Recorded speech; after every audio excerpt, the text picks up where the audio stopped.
Bueno, tenemos visitas muy importantes, Quique. Sí, señor.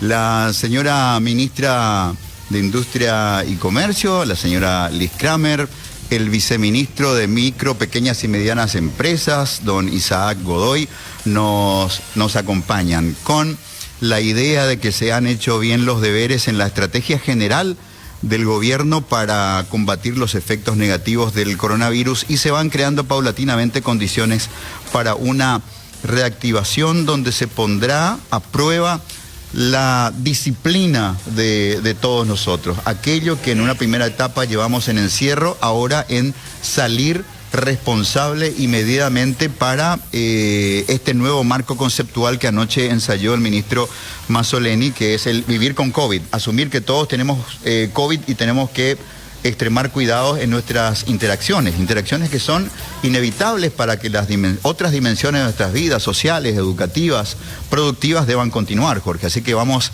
a saludar a nuestros ilustres invitados. Señora ministra, bienvenida. Bueno, un gusto estar acá, gracias por la oportunidad también de sentarme aquí al aire libre en este hermoso día y poder hablar de este nuevo modo COVID de vivir que sin duda alguna nos llega como consecuencia de esta guerra mundial, de este meteorito que cayó, y yo suelo hacer un poco una analogía de que quizás nunca vivimos un terremoto, nunca vivimos un tsunami, pero eso empieza y termina en un determinado tiempo y esto no termina de terminar, o sea, es mucho más extenso, mucho más desafiante medir las consecuencias, proyectar los impactos, así que estamos hoy aquí para hablar de lo que es la cuarentena inteligente que nos lleva a todos, empresarios, a todos los que somos empleados, también para hablar de lo que son créditos para las MIPYMES en especial, y de las herramientas que tiene el gobierno para hacer frente en este rol que nos toca como destino, digo yo, estar de este lado del mostrador en este momento. Así que empecemos por donde ustedes digan. La verdad que me veo re mal con la cosa esta, no sé, que está medio agrandada, pero... No, pues bueno, hay que acostumbrarse al tapabocas, supongo que es como para todos. Bueno, se llegó ya a conseguir el fondo de garantías para MIPYMES. Esto surgió en los últimos días de la semana pasada, que era uno de los sectores que todavía faltaba ajustar. Digamos que esta situación obviamente nos sobrepasó a todos y por lo menos este sector ya de alguna forma tiene... Y ya, bueno, también los lugares financieros privados empezaron a tomar la oportunidad como para empezar a ofrecer ya estos créditos, viceministro. Sí, hola Jorge, hola Quique, ¿qué tal? Realmente, para precisar, el fondo de garantía ya existía, solo que era muy pequeño. La ley de emergencia ya había reforzado el fondo de garantías, eso ya en el momento de la aprobación hace 3 semanas. Y lo que hizo el gobierno la semana pasada fue reforzar.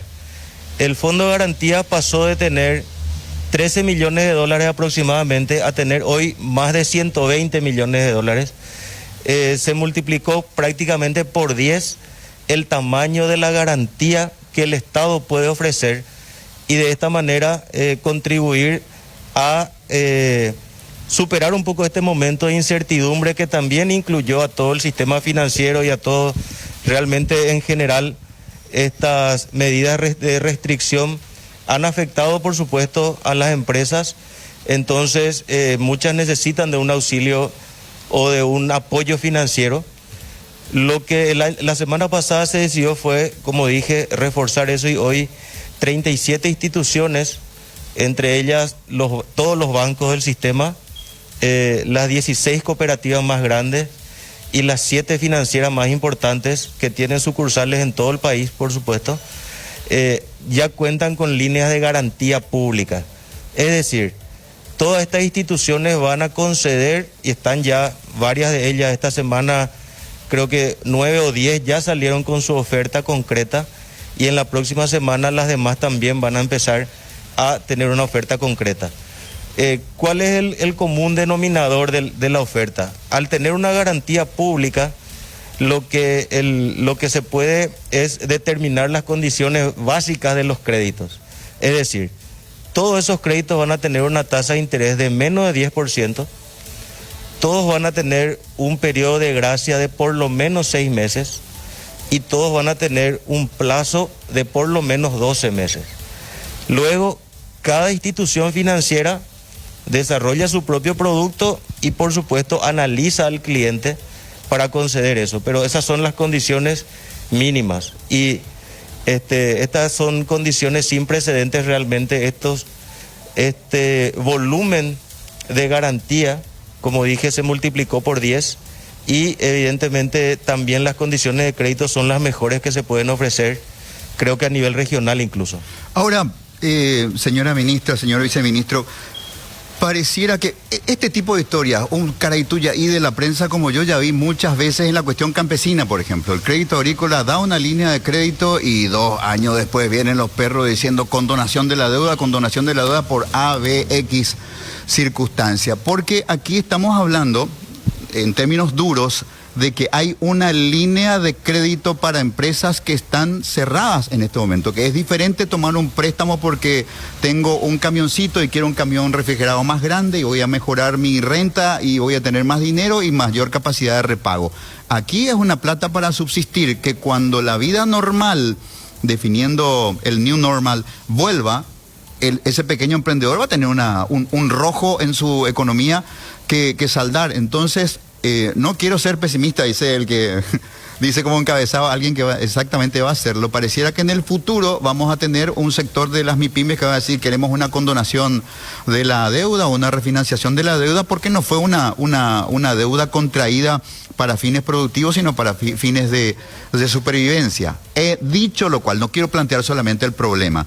Digo que quizás el criterio para conceder es: a ver, mi pyme, ¿qué producís vos? Y yo produzco barbijo. Ah, yo te necesito, metele, te doy. ¿Y vos qué hacés? Y yo tirabuzones para sacar colcho del vino, no te necesito. Siguiente, entonces por un perfil de utilidad y de activación económica, más allá del perfil de están mis papeles en regla, tengo mi RUC al día para darte o no un crédito. Sin duda alguna solemos mirar inclusive aquí que algunas proyecciones. El mundo, como le digo, está convulsionado, así que proyecciones son, como su nombre lo indica, proyecciones y estimaciones que hacen consultoras internacionales sobre cómo podría ir el mundo una vez que pase, que el mundo pase toda la curva, porque esa curva se llega, en algunos casos está en descenso, pero se llega, más aplanada, ojalá, para todos nosotros si nos portamos bien.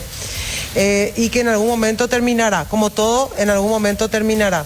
Entonces, hay sectores que han sido abruptamente afectados, muy directamente el comercio, los servicios, directamente todo lo que sea contacto con el público, etcétera. Otros que siguieron produciendo, por ejemplo, en Paraguay, quiero destacar que llegamos a la semana sexta sin problemas de aprovisionamiento en los supers, en las tiendas de conveniencia, en la farmacia. Eso no ha sido así en todos los países. Eso fue desde nuestra cartera, uno de los objetivos, asegurar el aprovisionamiento. Nadie se llegó a pelear por una bolsa, con sus luces y sombras, con gente que quiso avivarse, con lo que quieras, pero llegamos aprovisionados. ¿Qué quiere decir eso? Han habido cadenas que han seguido productivas, toda la cadena alimenticia, toda la cadena farmacéutica, toda la logística, todo lo que se pudo exportar todavía en grano y compañía se exportó porque el problema no estaba ahí y se evidencia de que no hay ningún brote epidemiológico, de tanto que lo digo, ya me trabo. En estos sectores, ¿no? Supermercados, tiendas de conveniencia, farmacias abiertas, una cantidad de exceptuados importante, muy larga es esta cadena, y mismo así se ha llevado adelante con estos números, y eso habla. Yo creo que es un mérito que nosotros a veces nos autoflagelamos, y creo que ustedes muchas veces hemos conversado sobre la definición de la autoestima que tenemos con los paraguayos, ¿verdad? Yo creo que esto habla bien de nosotros. Estos buenos números son producto de que en forma colectiva hemos hecho bien las cosas, a pesar de que nunca tuvimos una cuarentena total. Dicho esto, hay sectores que, conforme nosotros que venimos del lado de la parte económica de la pandemia, que hace 4 o 5 semanas era sacrilegio hablar, ¿verdad? Era como, no, digamos, no se podía mencionar esto. Conforme pasa el tiempo, obviamente hay empresas que ya presentan digamos, el tema de su cesación de sus empleados, o toma alguna de las herramientas que el Ministerio de Trabajo pone como posibles para atender su nómina. Y ya han pasado los días y los números dan. Entonces nos animamos a plantear, obviamente, esto que se dio en llamar cuarentena inteligente, que por supuesto por nuestra parte, si fuese por la presión que tenemos y si fuese por los sectores productivos de todos los sectores, empezaríamos mañana. Pero es salud la que nos pone el freno, nos pone el tope, nos dice con mucho criterio, y les debo decir con argumentos a veces irrebatibles, no me convence, no se puede, es riesgoso, lo siento, pasa a siguiente etapa. Entonces, el calendario presentado ayer lo que busca es ponernos a prueba en la siguiente etapa, con un punto de vista de salud pública. No es el Ministerio de Industria y Comercio que tiene la varita, no es trabajo, no es hacienda, no es nada, es salud, y desde el punto de vista de la capacidad de adhesión al modo COVID de vivir. ¿Qué quiere decir eso? El modo COVID de vivir empieza por el lavado de manos, que no se negocia, 27 veces al día, 48 veces al día, entrar, salir, lavate la mano, el tapabocas, el no tocarse la cara, por ejemplo, en las empresas, y ustedes aquí mismo, el hacer turnos, Quique, turnos cerrados, fijos. ¿Qué quiere decir eso? Que a ustedes les conviene fijarse los turnos y que sean las mismas personas, inclusive que van al almuerzo juntos, porque entonces si hay un COVID positivo, ese grupo nada más va a cuarentena y el resto puede seguir el proceso productivo, ¿verdad? Entonces, Jorge, yo quiero el control remoto y acostarme del lado izquierdo. Ok. Bueno, distancia, por favor. 2 metros de distancia. Lo que nos dicen es innegociable es el lavado de manos y distanciamiento físico. Eso es lo que va a permitir realmente, a partir de eso es la base. Ayer hablaban de la figura del dominó. Ese es el dominó que si no se cumple, se echa todo lo demás. Lo que se presentó ayer es una agenda de un plan de cuarentena inteligente que subrayo, y lo digo con mucho énfasis, es dinámico. Ese es un plan con unas fechas que tiene unos deadlines donde salud pública va a medir no solamente los indicadores que escuchamos todos los días de contagiados y demás, sino otros indicadores que ellos manejan y que nos van a estar socializando, como el ratio de contagio, como el número de consultas, etcétera, y van a poner, ojalá que no, un freno de mano feroz, si es necesario, ¿verdad? Y ojalá que no, o nos van a poner el pulgar arriba para pasar a la siguiente etapa. Entonces, todo lo que está ahí está sujeto al buen comportamiento del Paraguay. Y cuando nos dicen, ¿y cómo van a controlar? Y no se va a poder poner un policía y un fiscal en cada esquina. O sea, yo no les voy a poder poner aquí a alguien para ver si ustedes cumplen los turnos y si se ponen no. Cada quien en buena conciencia. O sea, acá requiere realmente un cambio de mentalidad, hacer de cuenta que cada uno es COVID positivo, asintomático, por eso se cuida y cuida su entorno. El obrero, desde que sale desde su casa, o el empleado, cómo está en el transporte, cómo toma, y todo se puede lavar la mano y se supera el problema. Cómo llega al trabajo, cómo ustedes hacen la desinfección al entrar aquí, cómo hacen estos turnos, cómo llevan adelante, me decían, el cambio de todos los utensilios, y el cómo vuelven a sus casas, porque volvemos a nuestras casas, a nuestros entornos. Muchos tenemos parientes en nuestras casas. Yo vivo le tengo a mi padre de 80 años en cama. No entro a su pieza hace un mes y pico, ¿verdad? Está ahí, solamente entran las enfermeras. Entonces, ese modo está reseteado del cómo vamos a mirar el mundo. Vimos todo, la gente te manda, esto se hace en Corea, esto se hace en Suiza, esto se hace en Perú, todo. Vimos todo lo que había por ver, o por lo menos muchísimo, y evidentemente no todos condicen, no hay una única lectura, un manual ya escrito. Muchos están abriendo hace una semana o dos, midiendo esta semana, así que estamos muy atentos a cómo se desarrollan las cosas y viendo cómo, digamos, hacer eso, paraguayizarlo, digamos, ¿no? Porque porque hay comportamiento, hay muchos factores. Lo que se hace en Corea por la disciplina que tienen, por la forma que tienen, por la cantidad la tecnología de personas, misma, por la movilidad. Ustedes creo que estaban hablando de movilidad en algún momento. Los países hiperconectados tienen mucho más riesgo que los países que tenemos problemas de infraestructura. Por ejemplo, lo que está en la raíz del problema de Europa. Exacto, porque es la calidad de la infraestructura le jugó como un factor de dispersión. Así mismo. Y dice que inclusive la peste bubónica fue a través de las rutas que construyeron los propios romanos, ¿verdad? Entonces, eso hace que haya sectores del país que no tengan muy poco riesgo y otros que sí tienen más riesgo, como somos Asunción Central, Alto Paraná, o sea, las grandes ciudades, síntesis donde hay.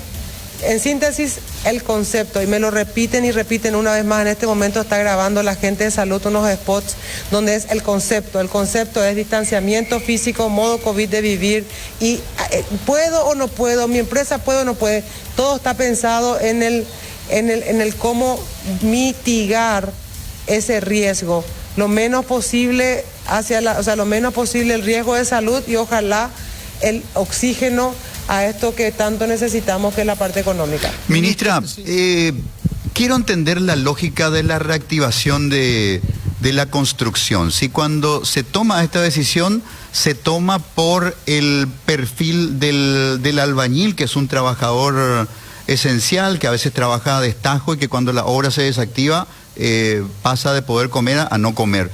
Porque si uno dice queremos reactivar la economía y uno mira al sector de la construcción, estos amigos de la construcción, lo que terminan de construir hoy y lo van a vender con suerte dentro de 3 años, ¿verdad? ¿Quién compra un departamento? ¿Quién compra metros cuadrados en un edificio corporativo con este volver de a poquito que va a tener la economía? Entonces, ¿por qué la construcción?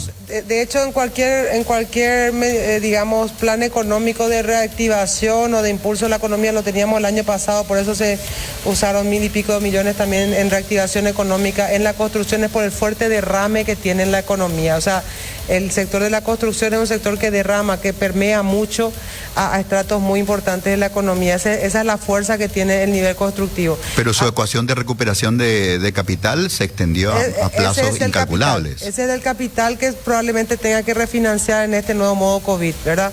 Pero estamos hablando de cómo permea. Entonces, las obras públicas que no pararon, hay obras públicas que no pararon en todo este tiempo y demostraron la capacidad de poder adherirse a este modo COVID de trabajar. Hace que nos animemos o que el Ministerio de Salud diga un medio pulgar primero para una primera etapa a obras que están al abierto, ¿sí? Obras que en el mundo de la construcción le llaman en negro, por alguna razón, se refiere a lo que es pozo, estructura, en una primera etapa, porque hay circulación de viento, porque hay espacio, etcétera, dándole tiempo a ellos de perfeccionar un muy buen protocolo que han trabajado, inclusive desde la casa del obrero hasta la vuelta del obrero a su casa, y que el obrero ellos van a registrarse inclusive en una plataforma, las constructoras me refiero, y el obrero va a tener que comprender y el contratista va a tener que aprender también a transmitir de que no es una cuestión de control, que el obrero tiene una familia que cuidar en la casa y que si quiere cobrar ese jornal se tiene que poner el barbijo, no debe compartir el tereré, ¿verdad? Tiene que toser si fuese ese caso, si se siente mal tiene que reportarse, etcétera, y que se tiene que lavar constantemente las manos o si no se va a parar él y todos los demás, o sea que va a haber un control social entre el grupo, sí. ¿Verdad? De lo contrario van a tener que parar ese y quién sabe si es algo más extensivo nos ponen de vuelta el freno de mano. Entonces en la primera etapa nos permiten en ese modo, esperando poder socializar lo suficiente y aterrizar suficiente estos protocolos para en la segunda etapa introducir obras civiles, más que nada por ese valor permeado de todo lo que ya está en construcción, Quique. Me imagino yo que hay construcciones que estaban por darse, que quizás esperen, pero todo lo que estaba en construcción, hay muchas construcciones y eso permea mucho en la economía y lleva mucho a los niveles, a todos los niveles del país, digamos, ¿no? ¿Y las MIPYMES, cuál es el plan que tienen para ir reactivándose? ¿Cuáles serían las fechas que también se van manejando? Obviamente todas dependiendo también de cuál es el rubro. Claro, todas las empresas van a adaptarse a lo que decía la ministra, el plan de reactivación o de flexibilización, esa cuarentena inteligente. Por supuesto, todas las empresas de todos los tamaños tienen que adaptarse. En ese sentido, tenemos canales de comunicación, estamos trabajando con 37 gremios, asociaciones de MIPYMES de todo el país, y utilizamos ese canal de comunicación para informar sobre las novedades y también para comunicar las medidas que se están tomando. Obviamente ese canal nos permite también tener el feedback, tener esa comunicación en donde llegan las consultas. A través de eso también el Ministerio de Industria se nutre un poco de alternativas, y se construye un poco, como decía la ministra, ese plan con el liderazgo del ministerio. Y como también decía ella, el modo COVID de vivir se va a enfocar a la conducta personal que tiene que tener cada uno como ciudadano, como empresario, protegiendo su ambiente, protegiendo a sus trabajadores, protegiendo a sus clientes. Entonces todos los ciudadanos paraguayos, independientemente de qué actividad desarrollemos, tenemos que adaptarnos a una nueva forma de relacionarnos y de comunicarnos. Y en el ámbito de empresas, obviamente las más chicas que tienen menos infraestructura, pero eso no quiere decir que tengan que tener condiciones diferentes, porque son tan pasibles de ser contagiados como cualquiera en cualquier ámbito laboral, ¿verdad? Jorge, ese calendario previsto ahí no mide tamaño de empresas, porque vos ves que está industria, por ejemplo, hay microindustrias ahí, hay servicios en la casa del cliente, y eso quiero explicar, porque el sector servicios, lo que... Ministra, si levanta un chiquito más el micrófono hacia usted, el contador va a ir, el contador o la peluquera van a poder ir a tu casa, porque nos explicaban los salubristas, porque vos vas a tener la posibilidad de controlar que se desinfecten los zapatos, que se lave la mano, que tenga tapabocas. O sea, vos vas a poder tener el control de lo que viene a tu casa, ¿verdad? O sea, bajo esa premisa, los servicios hoy es en la casa del cliente. En una pausa, inercialmente me fui a la confitería de enfrente, me fui sin barbijo, me echaron. Me parece fantástico.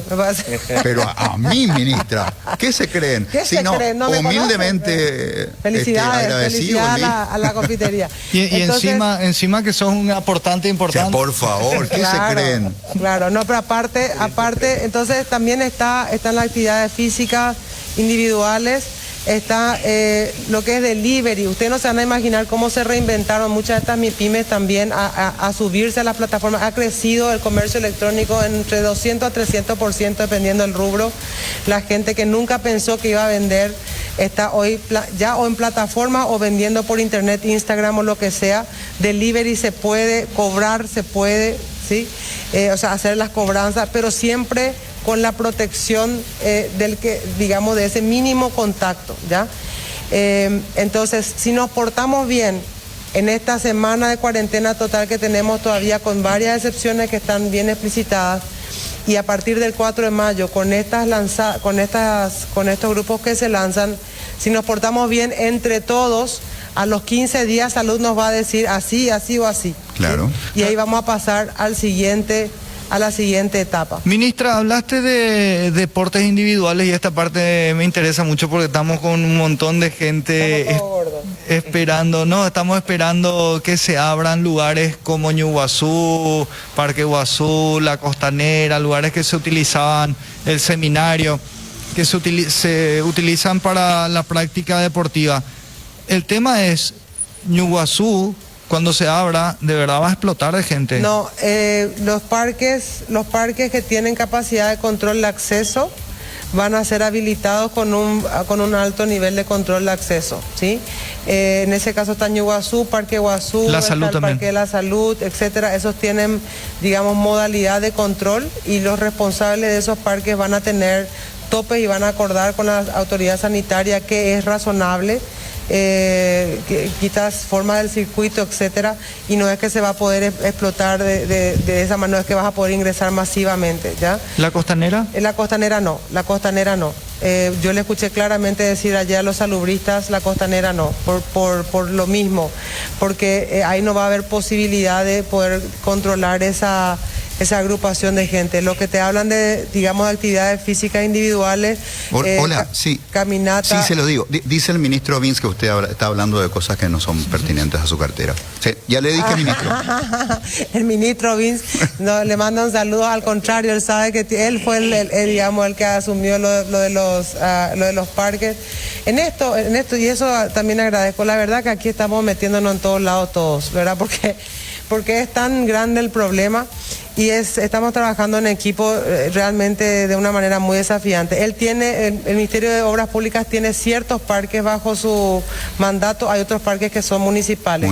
Las plazas, por ejemplo, lo escuché ayer en la discusión, las plazas un gran problema o digamos un gran riesgo para los salubristas en el tema de los parques infantiles. Claro. y de los gimnasios al aire libre y demás, porque lo tocas vos, lo toco yo, y yo puedo ser un COVID asintomático y si no hay quien lo está limpiando, higienizando, o si no tengo acceso, entonces se hace mucho más difícil. Por eso que ciertos parques van a estar habilitados con controles, con la capacidad efectiva de poder, de que te cuides y de cuidarnos entre todos, no todos. Claro, el resultado del examen va a llegar 15 días después, que es cuando saltan los números al final del día, y ahí vamos a ver. Ahí vendrá el revalúo de salud pública, a ver si continúa, si pasa la siguiente fase o no. Por eso la expectativa, y eso tiene que ver mucho con la gente, no es que retroceden, vuelven otra vez, no saben lo que están haciendo. La verdad que el mundo está aprendiendo, este es un ejercicio. Correcto. Si fuese de la mirada de producción, de comercio, de servicios, o sea, si fuese por la presión que hay en este teléfono, empezaríamos mañana todos juntos, etcétera. Irresponsablemente estoy diciendo eso, pero no, la gente de salud son gente muy sólida. Se le va a perder el teléfono, ministra, que parezca un accidente, se le va a perder el teléfono. No, sí, aunque parezca un accidente, no. Pasa que todo el mundo cree quizás que nosotros tenemos como que la varita de que mi sector sí puede. Mira que miles están quedando sin empleo, sí, es súper angustiante. Estamos sin facturar, es súper angustiante. Por eso lo que tenemos son las recetas del Ministerio de Trabajo, tenemos las recetas de los créditos que son de salvataje para pasar el charco, ciertamente, y después miraremos para adelante. Pero el enfoque de todo ese calendario es de salud y un freno de mano permanente en la mano de salud, y quiero ser muy enfática con eso, de que es un plan dinámico, no es un compromiso de que el Estado me engañó, si es que pone el freno de mano. Claro, la variable esencial es la buena conducta individual y colectiva de las personas. En tanto lo observemos... A no volver a la cuarentena total. Correcto. Volver a la cuarentena total. Viceministro, ¿los créditos vienen en combos o son discrecionales? Yo puedo pedir una cantidad así sui generis que responde a mi necesidad particular, o uno entra en una banda de flotación. No, vos sos un crédito 3, un crédito 7, de acá hasta acá. La concesión del crédito no cambia en los criterios que tiene cada institución para atender a su cliente. Es decir, y esa es una pregunta muy importante, Quique, porque mucha gente tal vez confunde con el concepto de subsidio. El concepto de subsidio sí llega a la billetera, a la gente que se registra, pero el crédito sí es evaluado por cada institución de forma individual. Lo que se ha facilitado son unas condiciones nunca antes vistas, repito. Entonces, lo que hay son productos crediticios adaptados a la coyuntura, pero los sujetos de crédito tienen que seguir presentando las documentaciones correspondientes que avalen la capacidad de devolver el crédito, ¿verdad? Avalen la capacidad. Entonces, había hecho una pregunta anterior que me gustaría no dejarla pasar. Hablaste de la posibilidad o el riesgo de caer en morosidad en el futuro. Estamos trabajando en eso en realidad porque... y pusiste el ejemplo del crédito agrícola. El crédito agrícola tiene una característica especial, se dedicaba a un segmento agro. Hoy el crédito agrícola se abrió al segmento comercio y servicios. Todos los que acceden a crédito están pasando por el Ministerio de Industria y Comercio. Los tenemos catastrados, los tenemos registrados, y vamos a tener un programa de seguimiento a través del cual los vamos a orientar, capacitar, para que no caigan en esa dificultad que podría darse dentro de un año, porque lo único que no queremos es una cantidad de MIPYMES con dificultades para reponer sus préstamos. Y esa justamente fue la razón por la cual el Fondo de Garantía fue fortalecido. Pero eso no quiere decir que los créditos tengan que ser todos irrecuperables. Queremos que las empresas desarrollen las capacidades, ajusten internamente también sus operaciones, y asumiendo que ese es un compromiso que hay que devolver de acá a un año o a 6 meses en adelante, ¿verdad? Claro, porque si no sería postergar nomás el problema. O sea, el problema que tenemos hoy de deuda y poca producción, después sería el problema de tener que pagar la deuda y la situación sería la misma, pero postergada nada más. Estamos asesorando. Sorpresa para cerrar el programa. Ministra Kramer, ¿quién va a ser el próximo presidente de Petropar? Quiero aclarar que el Ministerio de Industria y Comercio es un nexo con el Ejecutivo desde el punto de vista administrativo para lo que es presupuestos y decretos.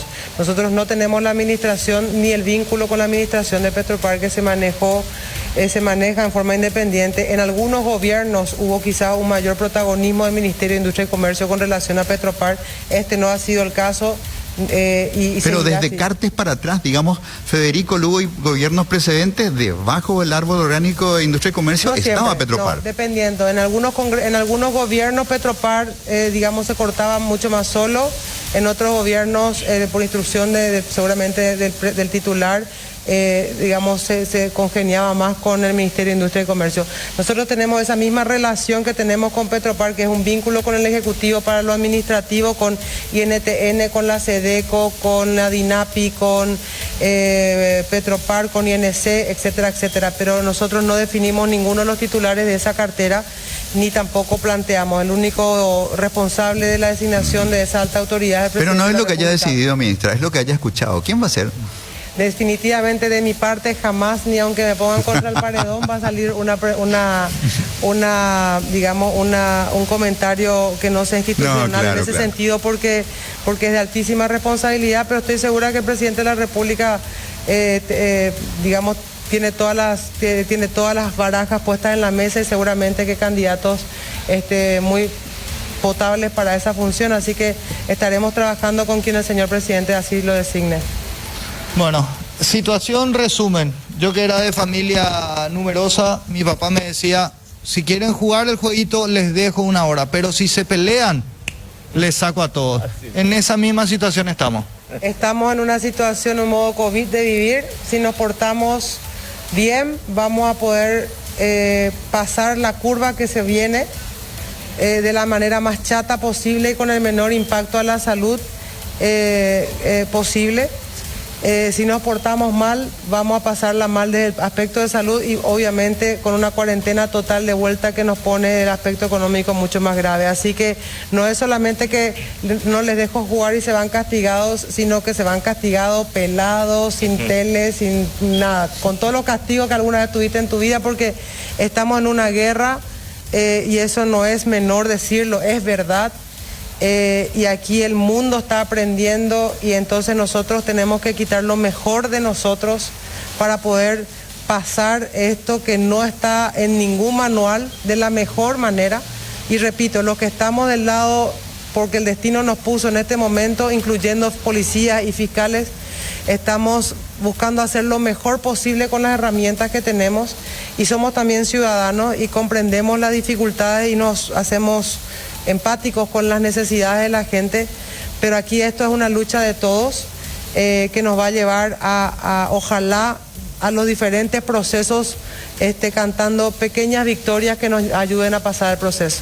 Ministra, muchísimas gracias por la visita. Señor viceministro, muchas gracias. Gracias a ustedes. Gracias a ustedes.